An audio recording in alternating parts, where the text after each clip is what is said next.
नमस्कार साथियों, आज महाभारत के उस पड़ाव पर उस अध्याय के बारे में जानेंगे जिसमें श्री कृष्ण शांति दूत बनकर आए हैं। धर्मराज युधिष्ठिर साथ अक्षौहिणी सेना के स्वामी होकर कौरवों के साथ युद्ध करने को तैयार हो गए। पहले भगवान श्री कृष्ण परम क्रोधी दुर्योधन के पास दूत बनकर गए। उन्होंने 11 अक्षौहिणी सेना के स्वामी राजा दुर्योधन से कहा, राजन, तुम युधिष्ठिर को आधा राज्य दे दो या उन्हें 5 ही गांव अर्पित कर दो, नहीं तो उनके साथ युद्ध करो। श्री कृष्ण की बात सुनकर दुर्योधन ने कहा, मैं उन्हें सुई की नोक के बराबर भूमि भी नहीं दूंगा। हाँ, उनसे युद्ध अवश्य करूंगा।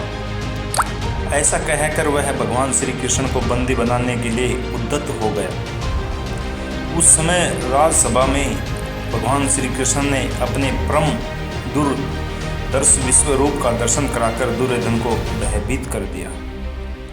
फिर विदुर ने अपने घर ले जाकर भगवान का पूजन और सत्कार किया। तदंतर वे युधिष्ठिर के पास लौट गए और बोले, महाराज, आप दुर्योधन के साथ युद्ध कीजिए। युधिष्ठिर और दुर्योधन की सेनाएं कुरुक्षेत्र के मैदान में जा डटी।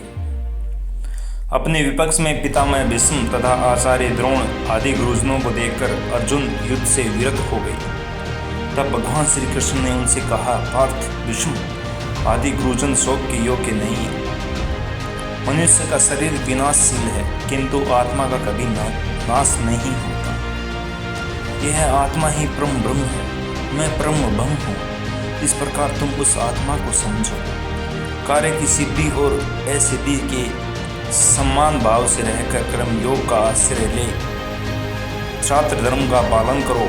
श्री कृष्ण के ऐसा कहने पर अर्जुन क्रुद्धारूढ़ हो युद्ध में प्रवृत्त हो गए। उन्होंने सद्ध्वनि की। दुर्योधन की सेना में सबसे पहले पितामह भीष्म सेनापति हुए। पांडवों के सेनापति शिखंडी थे। इन दोनों में भारी युद्ध छिड़ गया।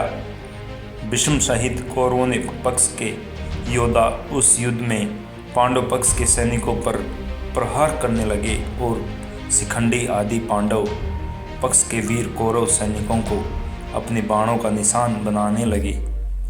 कौरव और पांडव सेना का वह युद्ध देवासुर संग्राम के समान जान पड़ता था। आकाश में खड़े होकर देखने वाले देवताओं को वह युद्ध बड़ा आनंददायक प्रतीत हो रहा था। भीष्म ने 10 दिनों तक युद्ध करके पांडवों की अधिकांश सेना को अपने बाणों से मार दिया। इस प्रकार श्री कृष्ण महाभारत में अर्जुन के सारथी बने एवं दोनों पक्षों को शांति दूत बनकर आए। आपको ये